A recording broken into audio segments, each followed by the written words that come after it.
Today's young generation have started just reading and listening. They seldom write. Mortal connection between hand and mind and eyes and ears. When we write with a pen on a paper, all the senses get connected to it. Our eyes, our ears, our hand, our brain, our touch. Things get absorbed in a much better way than writing on an electronic notebook. That is why people find it difficult when they are put to actual tests. Humility in your actions. Now we will discuss on this particular aspect of leadership or paradox of leadership to make it more clearer. Because this is the crux of all the points. It needs more time to be talked. It needs more time to be looked into. And I'm sure you will agree with me. Unwarranted confidence or confidence expressed at the wrong time. Time. Right time or wrong time. Right place or wrong place. Makes a huge difference. Unwarranted confidence or confidence expressed at the wrong time, in the wrong place, to the wrong audience, can cross the line into arrogance. Entire effort finished. Entire hard work finished. And on the other hand, too much humility can border on self-deprecation, on belittling or undervaluing what you are or your team is capable of achieving. Too much humility is also dangerous. One has to learn the art of balancing it. It can be deprecating. Once you get to that point, you're again then finished. And unwarranted confidence and too much humility both are dangerous. Self-importance and self-deprecation are simply different sides of the same coin. You can call it self-indulgence. And self-indulgence disrupts team unity. Unwarranted confidence expression over humility creates a different kind of self-indulgence, which is very dangerous, can kill the team unity. We talk about team chemistry and say it is important. There must be a unique blend of confidence and humility. Unique blend of confidence and humility. And that uniqueness is evolved, is made, is created out of the 5 elements utilized together. Discussed in point number 1. You have to be a good human being, educated, trained, intelligent, creative, intuitive, and good at heart. Now I've said 6 of them. See, things start working by its own, on its own. Let's look at the following points, explaining the balance. Because confident humility is evolved out of a unique blend of confidence and humility. And to evolve a unique blend, there has to be balance of both of them. And to understand it, we have to discuss the points which are empirically required to make it happen. Point number 1, Please write down. Point number 1, be confident enough to have a little swagger to stop, but humble enough to know that you didn't get here by yourself. You getting what I'm saying? You didn't get here by yourself. It was your professional persona. It was your trained persona. It was your leadership skill which has brought you here. You not come yourself. If you had not been trained, exposed, and educated to be a leader, you would have been somewhere else. You've been brought in because of that. Again, all the 8 points. I'm referring to all the 8 points repeatedly because those are very important. Those are the makers and the builders. Number 2, be confident enough to know that you did and can do it again to stop, but humble enough to never think you have arrived. See the similar lines, similar words in both the points. Point number 1 and point number 2. But there's a difference. That is direct, this is indirect. That is confidence, this is humility. You have to show the confidence in point number 1. But in this, you have to show the humility. This will come out of a lot of practice, a lot of experience. And believe me, nowadays, young generation has started just reading and listening. They seldom write about the person who's going to challenge you from the position of strength. And most of the people from the position of strength can only be handled with humility, not with arrogance, not with a shout, not with a bad face, not with a bulking eye. No, humility. Leadership would have been easy if it weren't for the people. Because people are the leaders, followers are the leaders.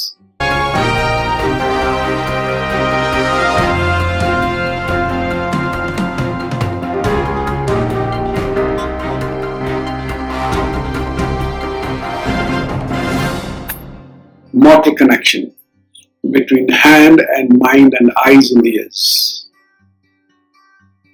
When we write with a pen on a paper,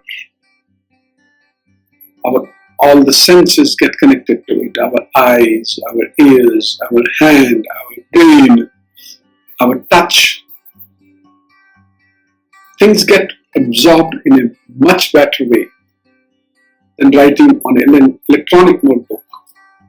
That is why people find it difficult when they are put to actual tests in the places of work. So please write it down. Whatever I'm saying, read it. I said this earlier also. Read it. Not listen, but read it. And you will read it when you will write it. After looking at the video, after listening to the video, or while looking and listening to the video, write it. And after that, read it. And come back on your own in comparison to my talk. Believe me, you will come up with better points, finer points, better talk, better delivery, better expression. That's what I want. That's what my teacher has taught me. Point number 3 says, be confident to face an opponent from the position of strength. From the position of strength. That is actual game point. That is actual competition point. That is actual crisis management. But be humbled to realize that you can never learn enough about him. Because he is there on that spot of competition, on that spot of problem, for the first time, spontaneously. You cannot get time to learn about him. Game may be for 1 hour, maybe for 2 hours. Project may be for 1 month or 2 months or 3 months. In any project, a problem-making person or a problem-making system erupts suddenly, comes up suddenly, and gets gone. By the time you are able to understand where from it has come, that thing is gone. So you have to be ready, willing, and able, all the three together. Generally, people are ready. Few people are ready and willing. And very few people are ready, willing, and able. Most of the leaders say, I'm ready to do it. Willingness is hardly 50%. With 50% of willingness, how can you create an ability to perform 100%? 100% readiness, 100% willingness, and 100% ability. Only then you can be a leader or a competitor or an accomplisher or a doer. 1% less, battle lost, game lost, project lost, time lost. That is why it was said in the point earlier, a true leader has to be a continuous hunter, ensuring the win, ensuring the best result, ensuring the success, not only for his team, but also for his company and for himself. Only then you will be able to come to know about the person who's going to challenge you from the position of strength. And most of the people from the position of strength can only be handled with humility, not with arrogance, not with a shout, not with a bad face, not with a irking eye. No, humility. Because he is also a human being. You are also a human being. And person from the position of strength, 9 out of 10 would be senior to you, senior to the leader of that particular situation. He also has got his own vices and problems. But he is looking for a humble person to contain the things and get the best.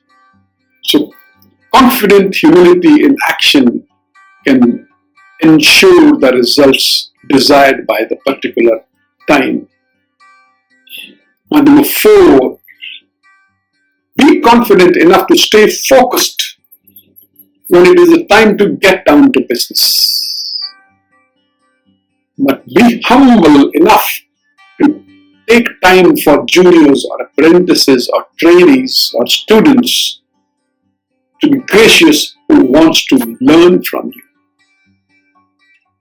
You are a teacher, you are a mentor, you are a guide, you are a leader as long as you are training the juniors, educating the juniors. The moment you stop it, you are no more a leader. You become a louder. He speaks more, works no. He talks more, works less.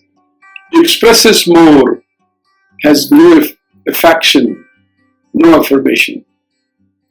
Continuous teaching, continuous education to the juniors can render you continuous leadership. Focused when it is time to get to the business. You cannot forget to be humble enough to take time for your juniors to be trained, to be educated, who really want to learn from you. You are a leader for the leaders. When you will educate, train leaders who will become leaders following you, they'll make you leader.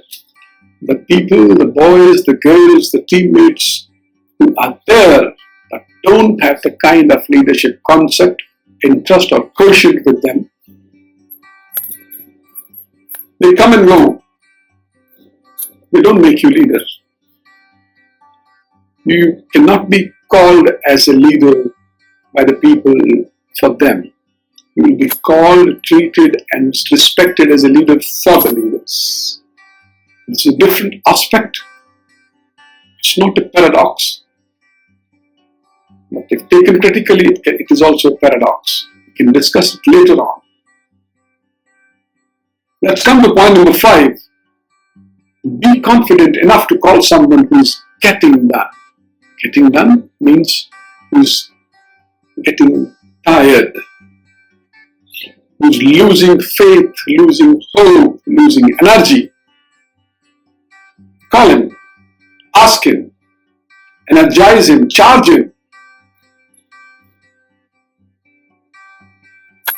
He will be a leader someday. You will be a leader, but he will be a leader with current life. You will be a leader with a past life. The audience, the public, the appraisers would watch him, look him, appraise him. You can be one of the appraisers. You can be one of the people checking him, testing him. But applause will come to him, not to you. And if you have not been humble at that time, you will find yourself isolated by him at that particular point. So humility plays a big role at every step. Confident humility in your actions. Point number 6 says, be confident to know that you have earned the right to be there, but humble enough to realize that you never arrived. Repetition. Said earlier in this point number 9, again repeated because it is required, it is imperative. The moment you become arrogant, haughty, egoistic, pushover, you start doing this. You have to avoid all this. You earn the right to be here because of your hard work. You're ready, willing, and ability to do it. But still, you have to be humble enough to realize that you never arrived. There's still a long way to go. Only then people will follow you. Only then people will rally along. Only then people will trust you. The moment you say, I am enough, I am here, you have to follow me, I am the best, people will stop ignoring you, avoiding you, stop listening to you. You have to earn it constantly, being there. Each being only busy, each being only buys you an admission ticket to play another day. Understood? Every time you earn to be there, ensure you to be there again in that particular project, in that particular class, in that particular game, in that particular mission. You must have seen in your life captains of teams, the moment they become arrogant, they're not there in the next game. The project in charge, who started becoming arrogant, they're not there for the next project. Leadership is really a black and white. One size fits all kind of endeavor. One size fits all kind of endeavor in black and white. Very important line. Generally, people go by this. This is paradoxical. Next point, we will talk about it. One reason emotional intelligence has gained so much traction over the last few years, it's because of leadership's complex. There is a paradox to be navigated, and emotionally intelligent leaders understand that one size doesn't fit at all. Contradiction in both the statements, both the lines. Generally, leaders think that I have got one solution to everything. My methodology works everywhere. But actually it is not working. It is by virtue of your own destiny and luck it is working. It's seemingly it's working. Actually it is not working. You'll be flabbergasted to see a very younger and junior person coming in front of you as a better leader, better performer, better solution provider. Because you're stuck with your own ego, with your own arrogance, with your own overconfidence. Take a moment, ask yourself, can I maneuver between two opposite ways of leading when both are effective? Two opposite ways of leading when both are effective. Maneuvering between these two situations. Am I agile? How well do I navigate the paradox? Understand literally first, then think practically. You'll be baffled. Think both and versus either or. Believe me, mind will be blown. Here, readiness, willingness, and ability. If you're lacking ability, you will not be able to think about it. If you're lacking willingness, you will not be able to understand it. And if you're not ready, you will not look at it. Readiness, willingness, and ability renders you confident humility in your actions, which will make you to understand this. Increasing your mental flexibility to find a wider range of options when managing a conflict, solving problems, and inspiring others require a high level of unselfishness and a willingness to give the situation what it needs, not just what you are comfortable with. Readiness, willingness, and ability. You will be able to find your ability to do something when you are unselfish, when you are there to inspire others. And ability comes out of willingness and readiness. Generally, people will say readiness and willingness are the same thing. No. These are two different words. Last but not the least, leadership would have been easy if it weren't for the people. Because people are the leaders. Followers are the leaders. Students become scholars. Scholars become professors. Professors become researchers. And somewhere on all these positions in between turn out to be leaders. That is why it's difficult to do leadership with the people. But where else we can do leadership? If we start leading herds of animals, yes, we are leaders as cowboys, as huntsmen,